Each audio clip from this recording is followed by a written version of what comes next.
Je vais vous parler de neutralité du net, mais peut-être un peu plus généralement, j'ai repris un peu depuis hier ce que je pensais dire en essayant d'avoir une approche encore plus en lien avec tout ce qui a été dit, parce que ce qui me frappe énormément, c'est pas une surprise, hein, mais c'est les liens qu'il peut y avoir entre tout ce dont on parle depuis hier et les combats de la quadrature du net, notamment sur la question des communs. Et donc je vais essayer d'articuler un peu sur la notion de bien commun et qui inclut la neutralité d'Internet. Parce que pour la Quadrature du Net, donc, qui est une association qui existe depuis 2008 et qui au départ s'est créée en réaction contre Adopi, avec tout un tas d'acteurs un peu historiques de l'Internet qui se sont élevés contre la loi Adopi, et puis qui a évolué vers une défense plus globale des libertés fondamentales dans une optique numérique. On ne défend pas les libertés numériques comme s'il y avait des libertés sur Internet et d'autres qui n'étaient pas sur Internet. On défend les libertés fondamentales dans ce qu'elles peuvent vivre ou être attaquées sur Internet. Et pour nous, Internet est fondamentalement un commun et un bien commun. Par sa nature. Alors, je pense que Louis Pouzin en reparlera après, mais Internet est un objet, un outil fondamentalement décentralisé et non étatique. Ce n'est pas une création pyramidale où on serait chacun une petite branche d'un ensemble très hiérarchisé. C'est un système de communication qui fonctionne par des liens qui sont faits entre des machines, et donc on ne peut pas faire de l'Internet tout seul. On est forcément en relation avec des gens. Donc ça, c'est quelque chose qui me semble important. Et pour nous, donc, Internet est un bien commun à préserver. Je vais vous expliquer un peu pourquoi après, mais qui n'est jamais, pour l'instant, reconnu comme tel.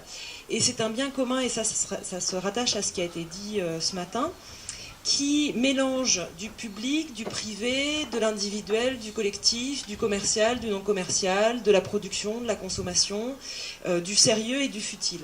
Et c'est, à mon avis, ça qui fait toute la richesse d'Internet, c'est qu'on n'est pas dans une duplication du monde non numérique, on est dans quelque chose d'un peu différent, mais où on va côtoyer et lier le même type de relation entre des choses sérieuses, des choses pas sérieuses, voilà, tout ce que je vous ai dit, commercial, non commercial, etc. Et une des caractéristiques fondamentales d'Internet est la participation possible de tous. C'est quelque chose qui pourrait sembler assez évident, mais qui en fait ne l'est pas. Sur un plan technique et sur le plan des potentialités, la parole de tous est possible, et ça c'est une sorte de révolution. Ça ne veut pas dire qu'il n'y a pas de hiérarchie ou qu'il n'y a pas d'influence des hiérarchies qu'on a toujours connues sur Internet, mais en théorie et au point de vue technique, la parole des uns et des autres est égale.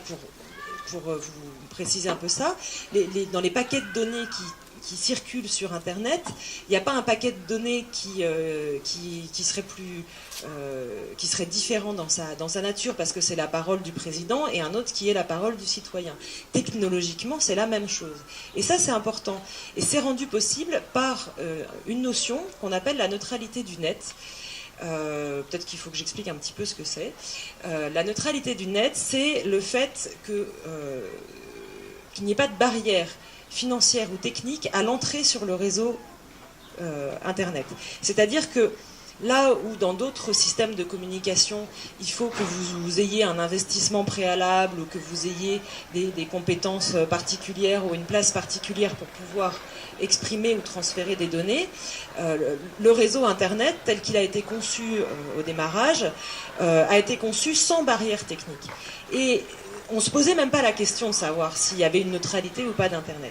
Là où la question commence à se poser, c'est depuis quelques années, où face à un trafic de plus en plus important de données et de contenus sur Internet, les gros opérateurs qui sont ceux qui vous donnent accès à ces contenus ont posé une théorie comme quoi il y allait avoir une congestion des réseaux à cause de la vidéo, à cause de tout un tas de contenus, et qu'il fallait donc commencer à on pourrait imaginer ça par des péages, faire payer soit au type de contenu qui est transporté sur Internet, soit au volume de contenu qui est transporté sur Internet. Ça voudrait dire par exemple que si vous voulez monter une boîte ou un service qui est basé sur de la vidéo, vous allez avoir besoin de plus de bandes passantes, vous allez avoir besoin de plus de puissance, pour dire les choses de manière très simple, pour faire transiter votre contenu. Il faudrait donc que vous payiez en amont pour pouvoir faire transiter ce contenu. Et ça va complètement à l'inverse de tout ce qui se passe depuis 30 ans sur Internet, où on est plutôt parti sur un paiement global pour avoir accès au réseau et non pas sur un paiement à l'acte, si on peut dire, voilà, au contenu qui est consommé ou produit. Ça peut sembler très anecdotique comme question, ça ne l'est pas du tout, parce que c'est ce qui conditionne l'innovation technologique, c'est ce qui conditionne l'innovation dans les services qui sont montés sur Internet, et c'est ce qui conditionne de manière un tout petit peu plus lointaine mais fondamentale la liberté d'expression sur Internet. Si, pour vous donner un exemple que je connais bien, un site comme Wikipédia, par exemple, qui est un site non commercial et qui se finance intégralement par des dons d'internautes, qui commence à faire un petit trafic, parce que c'est quand même le 5e plus gros site au monde, n'aurait pas pu se créer si on n'avait pas cette neutralité fondamentale d'Internet. S'il avait fallu investir au préalable pour pouvoir avoir accès et donner accès au contenu, on n'aurait probablement jamais eu Wikipédia. Je referme un petit peu la question de la neutralité d'Internet pour continuer et parler un peu de la multitude, d'Internet comme espace pour la multitude. Cette participation collective, générale, tout le monde ne participe pas, mais tout le monde peut le faire, et ça c'est important, est en train, à mon avis, de renverser un certain nombre de choses dans le monde, sur Internet, mais aussi hors d'Internet. L'accès de la multitude à l'expression et à la lecture a des conséquences bien au-delà d'Internet, par plusieurs aspects. Le premier, c'est un bouleversement de la transmission de la connaissance, de l'information. La presse a été profondément bouleversée par Internet et, à mon sens, plus que le mode de diffusion de la presse, c'est le phénomène du commentaire qui me semble important. Le fait d'avoir un retour des lecteurs ou un non-retour, parce que parfois il n'y en a pas, et s'il n'y en a pas, ça peut poser des problèmes aussi. Le phénomène des blogs, l'enrichissement des contenus par de la vidéo ou autre, le mélange entre amateurs et professionnels, et ça je pense que sur Mediapart c'est particulièrement frappant, est quelque chose qui a profondément renouvelé et bouleversé la transmission de la connaissance. Dans la transmission de la connaissance, il y a aussi la révolution de Wikipédia qui change complètement le mode de transmission du savoir. Dans les autres bouleversements, il y a un bouleversement économique, avec un accès au monde qui a été très facilité, avec une capacité à aller à l'international ou à aller toucher des gens qu'on ne touchait pas auparavant, le nombre de petits commerçants qui touchent bien au-delà de leur monde traditionnel. Et puis, un bouleversement de la relation à l'autorité, par la prise de parole publique des citoyens, par les réseaux sociaux où on dit beaucoup de bêtises mais aussi beaucoup de choses très intéressantes et où la parole politique est très largement partagée. Je pense notamment à Twitter que je connais un peu mieux que Facebook, mais où la parole politique, le fait politique, le discours politique est extrêmement présent. Et gardez en tête quand je vous parle de tout ça, toute cette question de la neutralité du net qui permet toute cette expression. Et comme vous avez rappelé que j'étais historienne, je vais en profiter un peu. Dans la réflexion sur cette parole multiple et sur cet accès de la multitude à l'expression et à la lecture, il y a un historien qui s'appelle Robert Darnton, et qui est un grand historien américain des Lumières françaises, qui a écrit sur la littérature populaire et ce qui s'appelait à l'époque la littérature pornographique, mais qui était plutôt en fait de la littérature de bas étage au XVIIIe siècle en France, et qui à un moment a réussi à se dégager des questions de censure qui, par une baisse du coût du papier et du prix de l'imprimerie, s'est complètement diffusée partout par des colporteurs, par plein de choses. Et toute cette littérature de bas étage qui était jugée de manière très sévère par les élites de l'époque est celle qui a fait émerger la conscience citoyenne et la Révolution française, en grande partie. Donc, ici où vous êtes des gens qui réfléchissaient et où parfois on se désole que toute cette liberté qu'on peut avoir sur Internet donne parfois des résultats très médiocres avec des gens qui commandent des vidéos de chats sur Facebook. Je pense qu'il ne faut pas oublier que de la médiocrité et de la multitude peut naître aussi un changement politique, une prise de conscience politique et des choses beaucoup plus profondes qu'on ne le penserait au départ. Et moi j'ai beaucoup eu affaire à la vision de certaines élites universitaires, notamment sur Wikipédia, qui me faisaient beaucoup rire parce que j'étais moi-même universitaire, et qui fustigeaient l'incomplétude ou la médiocrité de certains articles de Wikipédia sans prendre conscience de la profonde révolution de la connaissance que ça pouvait apporter. Je refais un saut, c'est un peu, enfin, j'essaie de ne pas être trop décousu, mais j'espère que vous trouverez la logique de ce que je dis.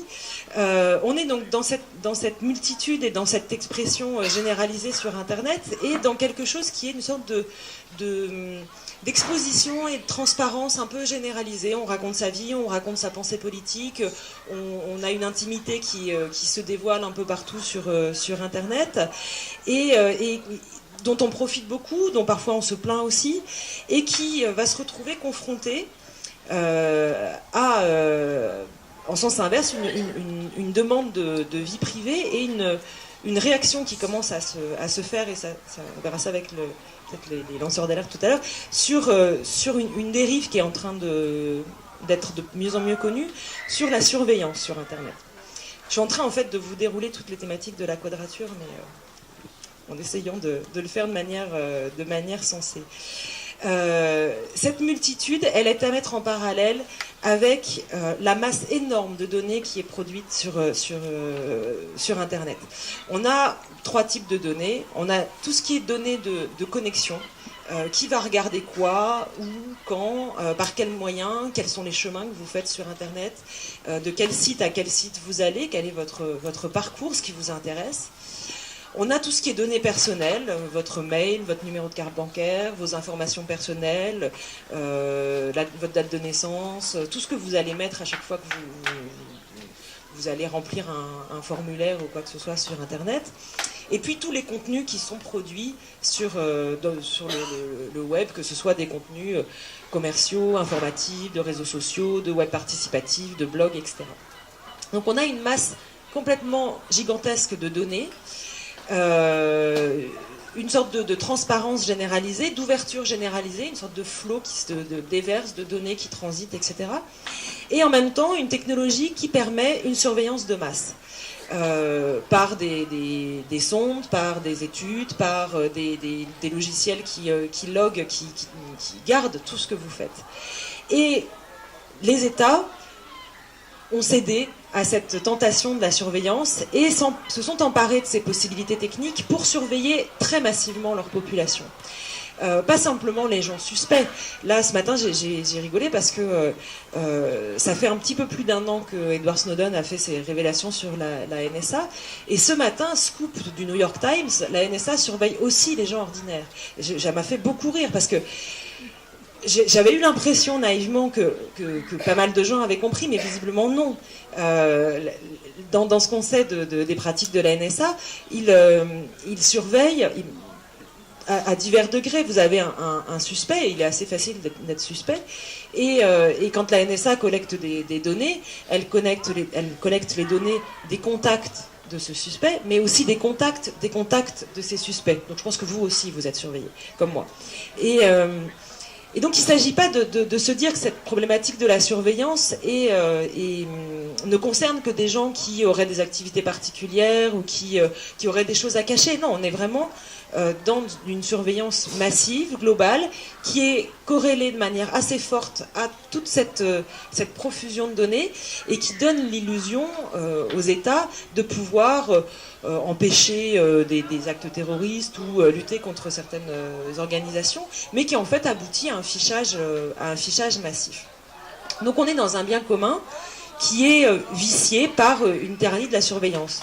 Et là, on retrouve un rôle essentiel des internautes, des citoyens, des lanceurs d'alerte, de la presse d'investigation, donc je reviens sur Mediapart, sur le rôle de contrôle, de surveillance des surveillants, d'essayer de réduire, d'encadrer et si possible de supprimer cette surveillance massive complètement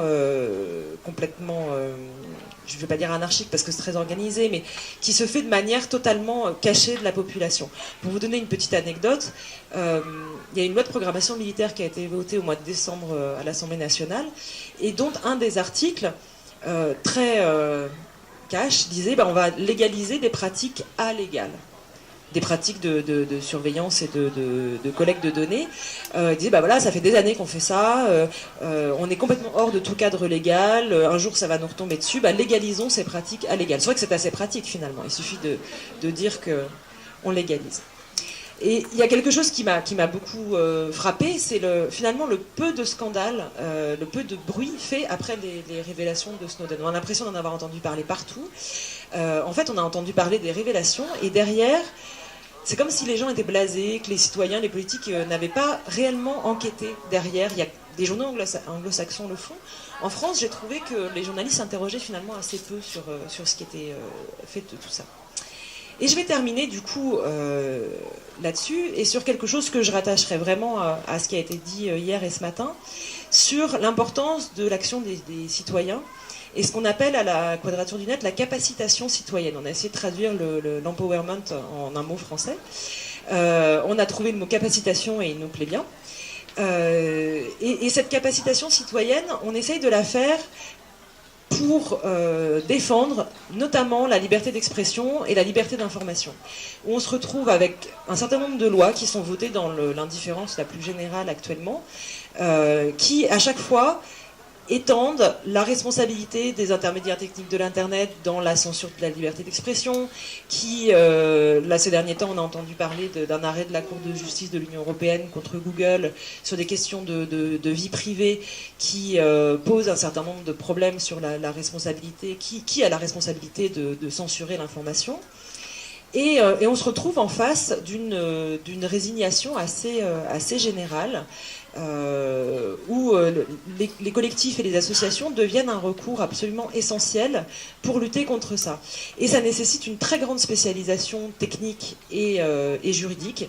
Moi, je suis la seule à n'être pas ni juriste ni geek à la Quadrature du Net. Mais on s'est formé comme une sorte de lobby citoyen. On va aller sur le même terrain, on va sur le même terrain que les autres. On n'aime pas trop dire qu'on a un lobby parce qu'on a une très mauvaise image des lobbies, donc on va dire qu'on est un organe de sensibilisation.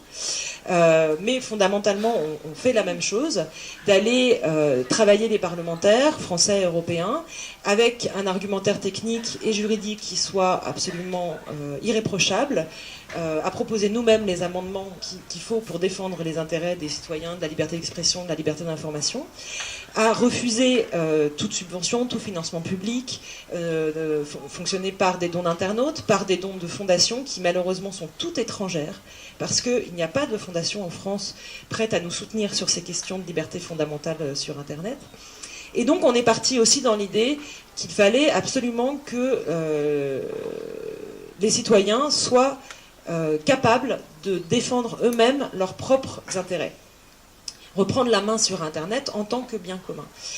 Je vais terminer juste en disant que pour nous, le fait qu'Internet soit un bien commun ne veut pas dire que c'est un sanctuaire. On n'est pas des conservateurs. On ne part pas du principe que tout était mieux avant. Mais on se retrouve à définir des standards minimaux d'ouverture et de liberté. Par exemple, la neutralité du net était un concept qui n'existait pas il y a 30 ans. On ne se posait même pas la question de savoir...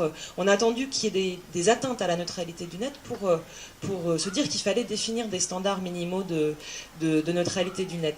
Donc on n'est pas dans l'idée d'un sanctuaire. Au contraire, on est dans l'idée de soutenir l'évolution en fixant des standards. Terminer peut-être avec, pour illustrer cela, justement la collaboration entre Mediapart et la Quadrature du Net, qui à mon avis illustre bien cette question de la capacitation citoyenne et de la réflexion et des standards. Il se trouve donc qu'il y a une commission sur droit et liberté à l'âge du numérique qui vient d'être montée à l'Assemblée nationale et qui fait appel à un groupe de députés et un groupe de personnalités diverses et variées, parmi lesquelles se trouve Edoui Plenel et Philippe Aigrin, qui est un des cofondateurs et le président de la Quadrature du Net. Lorsqu'ils se sont retrouvés ensemble dans cette commission, ils ont eu, chacun de leur côté, et puis ils en ont discuté rapidement, la volonté de ne pas s'enfermer dans le fonctionnement classique des commissions qui tournent autour du Parlement, un fonctionnement assez opaque, assez élitiste, où il n'y a pas vraiment de retour vers les citoyens de ce qui est fait.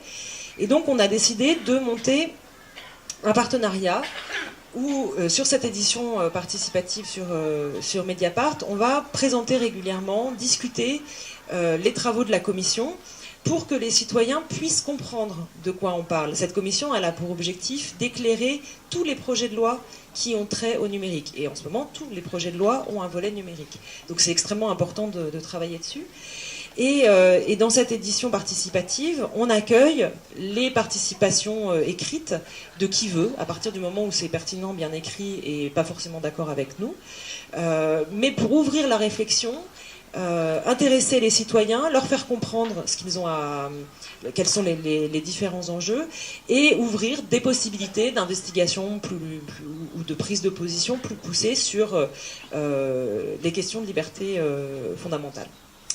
Voilà un peu ma réflexion, donc un peu au-delà de la neutralité du net, mais qui est un socle indispensable à cette ouverture. Mais j'avais vraiment envie de relier ça à ce qui était fait depuis hier, donc vous m'excuserez peut-être.